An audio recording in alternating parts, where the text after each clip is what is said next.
Podcast. Well, hello, Ian Gray here for the 13th bonus edition episode of the Confident Live Marketing Show. I'm now into May 2023. Is it still? It is 2023. I have to remind myself of that all the time.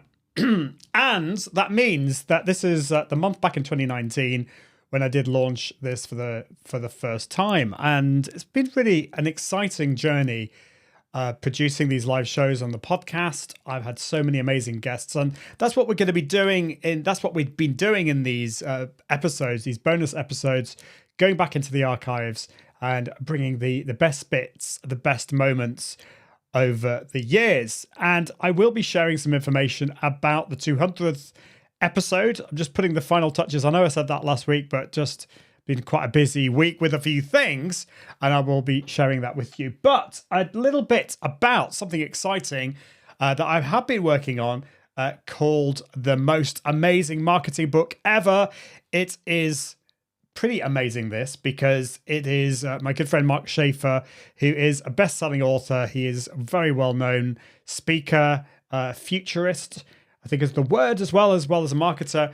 And he's put together this book with, how many authors have we got? 36 authors. There's 36 chapters with 36 authors across 9 countries and a combined marketing experience of over 750 years.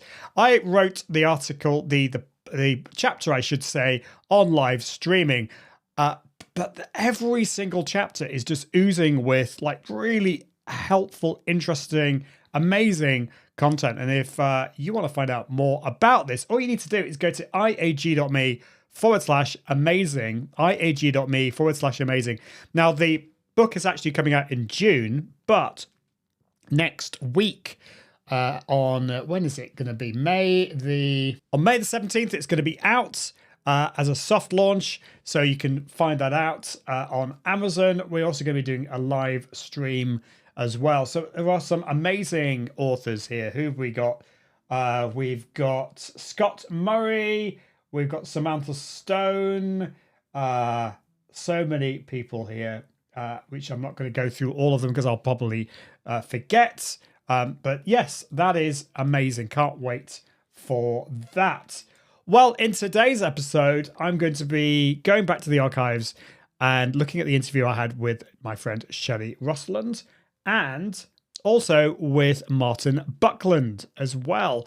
So let's go back and listen to what Shelley had to say about, this is the whole idea of finding out who your audience is so you can create content that's going to be really valuable to them. But before you even do that, what makes you unique, and what is it that you are offering to your audience? What is your value proposition? Let's do it. I think when you first start looking at your audience, like I said, if you can immediately first think of, so like for Ian, you've got a community as well. You've got a few different things, I think, that are going on. I think that's also probably where some people are a little bit wondering, where do they start, because they've got a few different avenues to their business. And would say is, before you even start an avatar exercise, you've actually got to think first about your value proposition and what your services and your products are. Okay, yeah. Because what you could end up with is different avatars for different types of products. All right, or different services, and your community might be slightly different altogether as well. So I think you've really got to work out and make sure you're really sharp about your value proposition. And your value proposition is basically, what is the problem that you're solving? Who are you solving it for? And potentially, how are you doing it better than others? But that who are you solving it for is that important part, because you can't be everything to everyone. So I think if you've worked out what your value proposition is and you know what your mix of your products is, the other question is actually, what is your business objective? So you might have an ideal customer avatar that buys like the least most valuable product, and actually from a business perspective, while you love them and you want more of them, they don't make commercial sense for you to try and grab more of them, if that makes sense. So they're not actually a perfect customer, they're like the safe option. So what you want to balance is actually, are you trying to grow or are you trying to increase your profitability? If you're trying to grow in terms of revenue, in terms of acquisition and getting new customers, be very clear then on what that customer is and then hone in on that. If, like I say, if you've already got one of those, that's fantastic. If you're not very sure about them because you might be fresh to the business, you like them, you're not terribly sure why you like them, you could even set up feedback's really important. So what you could do is just try and find out a little bit more about them. Now, the things that are important from an avatar kind of sharpening perspective. So while there's demographic bits, there is an element to age. Okay, there might be, but it might not be completely reliant for your product for them to be 25 and A, B, and C. It could be that age is not terribly important to what your avatar is. It might be that you've got to look at things like motivators, behavioral characteristics, disposable income. If your products are quite pricey, that automatically. Now, remember, this is not about shutting out everybody else. What it is about is filtering down where you focus your attention. You're not going to end up eliminating a bunch of people by filtering your information. It's almost like a magnifying glass. So when you, or a wide lens, and then you go in and you zoom in, you're not necessarily cutting out what's in front of you. What you're doing is just narrowing your focus of attention. The other thing I'd also say is don't forget where the people are in their life cycle or their time of life, because it might be that your product or service is an aspirational product or service.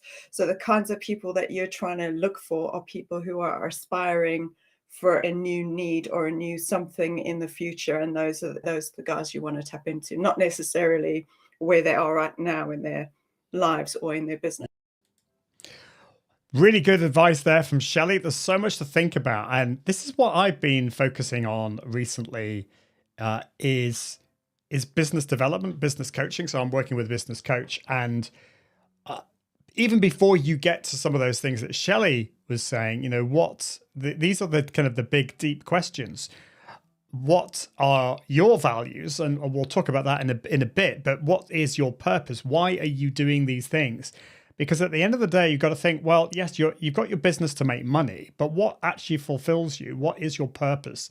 Because yes, money is important to pay the bills and to do some amazing, cool things, but what is ultimately driving you forwards? And so I would love to know from you what you think your purpose is, what you're going to be focusing on. Let's go over now to Martin. And Martin Buckland is just such an amazing guy. I met him in, I think, about June-ish, 2019. Super confident guy, goes around the world speaking at events, has had a really interesting career. He's been doing so many different things. Now, I helped him get the confidence to get in front of the camera, which is great. But I asked him about what is stopping people move forward, you know, and is there a difference between extroverts and introverts when it comes to confidence? Here's what Martin said. Everybody has confidence, even introverts have confidence. They have to bite their tongue. They have to understand who they are, the value. Everybody has value. And that's what I teach my clients. They tend to undervalue. Everybody undersells themselves. That you need to get into the sales mode. Doesn't matter whether you're in finance, supply chain, or any other function. Everybody in their career is a salesperson. They need to get in the mode of selling. Now, a lot of people have difficulty. Ironically, the world's worst CV resume writers are salespeople, marketing people, and HR. You would think they'd be the best, but they are actually the worst. I can count on one hand the number of good sales CVs, resumes I've seen. But yeah, so get into the sales mode. Understand your value. What is your personal brand? What is so special about you? Everyone watching this live and watching the replay has a value. Everybody is special. Everybody can be competitive. So what is your value? What makes you different? What can you bring to the table when you're working with clients, whether you are a service-based business or a product-based business? What makes you different? And I think this is a huge problem for many of us. I did, after you've heard of the Strength Finders test, I did that years ago because I really struggled to know, well, what are my strengths? What do I bring to the table? And that I found that really, really helpful. So if you're struggling with that, this is absolutely where you need to start. Forget about all these other things with your business. You've got to focus on what are your strengths. So I love that from Martin. Let's go back now to Shelley. Do you see what we're doing here? We talk about value. There's a bit of a thread coming through here, isn't there? So I asked Shelley to talk a little bit more about how do we work out what our values are. So this is different to like what is our value, what makes us unique and different, and what are our strengths and what is our purpose. But what are our values? What makes us different? What makes us tick? Why would you hire me as opposed to somebody else who does something similar to me? Does that matter? I'm not going to go on. I'm going to just go back to this interview I had with Shelley. Well, how did we find out what our values are? Okay, there's lots of different ways to do a values elicitation. They're called values elicitation exercises. So Nicola's a coach, she's watching, a couple of other coaches and consultants will be watching. So I'm not a coach, but I have done the exercise myself with a coach. And I also do a very simplistic version within my program with brand owners. You can start with a table of words, if you like. And then you look at those words and you go, okay, which of these words mean the most to me or are important to me? And it could be things like adventure, bravery, diligence, competence. It could be a range of words, right? And then what you almost do is you might start out and have circled 20 and then you'll whittle them down to 10. What I do say with clients is what's really useful is once you've whittled down what you think are your like top 5, they're just basically words at this point are the most important to you, like trust or honesty or transparency or diligence, whatever those things are.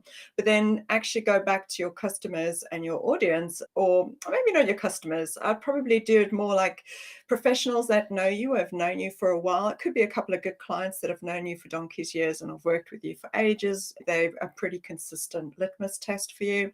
And you go, I'm busy doing this exercise. This is what I think. This is what my values are. What would you attribute to me when you think of me or you work with me? What's your experience of me?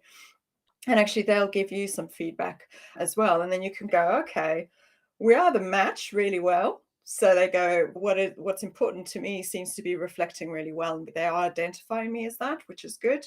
If there's a big difference, it might be just in terminology. So customers identifying a value by a different word. To like diligence, we had this example in my group yesterday, diligence and competence.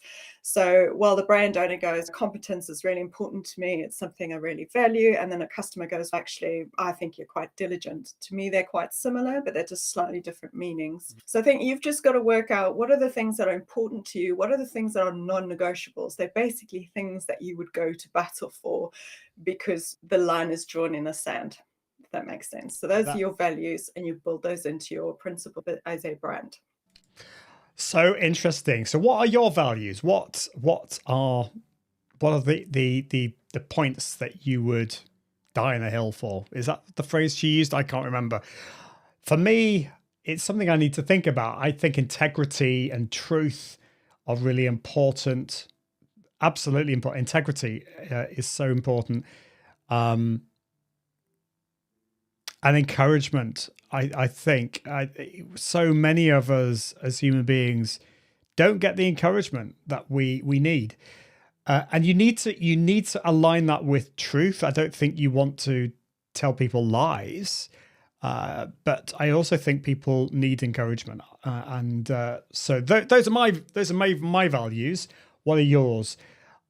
We are almost out of time. We're trying to keep these short and sweet. But I do want to go back to Martin, and one thing that I'm fascinated by psychology and also fascinated by cultural differences, and people, generally speaking, it's very interesting. If you compare like Brits with say, Americans or Canadians or other parts of the world, there are some differences. And of course, people within that that aren't all like this, but it is really interesting to see this. Now, Martin, born in the UK, lived in the UK, but now is in Canada. He's also very close geographically to the US. So I asked him, in terms of confidence, what are the different? Is there a difference between the confidence that we can have if we're American, Brits, British, Canadian? I just found this really interesting. I wondered whether you've lived in the UK and you currently live in North America. What element, how much does culture come into this? Americans are considered very good at selling themselves, and Brits tend to not like to blow their own trumpets. That's the kind of that's what people think. But how much truth is there in that? Oh, there's a lot of truth. So culturally, across the world, we are different in the way we value ourselves. Here in Canada, we are next to the US, who have always been very confident in selling themselves. And then the Canadians, even though we are more a conservative nation, almost like British, we've got into the sales mode. I've noticed the transition in the last 28 years since I've been doing this. And I'm now noticing it occurring across Europe now. So it started off in UK and Ireland, and now the continent of Europe, they were having difficulty in selling themselves, and it's spreading across. The countries that really have difficulty in selling themselves are the Southeast Asian countries. They're very humble. They don't want to tell the world that they really have assets and attributes and a value and really are highly employable. But I'm even noticing that. I've watched in the last close to 30 years a huge cultural shift of the way people embrace a cultural change in the selling aspect of their value. Isn't that interesting? A cultural shift. And I don't know about you, but I've seen that here in the UK. I don't know, obviously you may not live in the UK, you may be in a different country. Have you seen this cultural shift? If you're in the US, have you seen anything change? Do you agree that the US is more of a confident nation? Has that changed for you? Obviously, we're all individuals. We'll all have differences as well. But anyway, we're going to leave it there. I will be back next week with another episode of the Confident Live Marketing Show, a bonus episode. Do remember to check out the book at iag.me/amazing. That would be pretty amazing. But until next time, I encourage you to level up your impact, authority, and profits through the power of Confident Live Video. See you soon. Bye. Thanks for watching the Confident Live Marketing Show with Ian Anderson Gray. Make sure you subscribe at iag.me/podcast so you can continue to level up your impact, authority, and profits through the power of live video. And until next time, Toodaloo.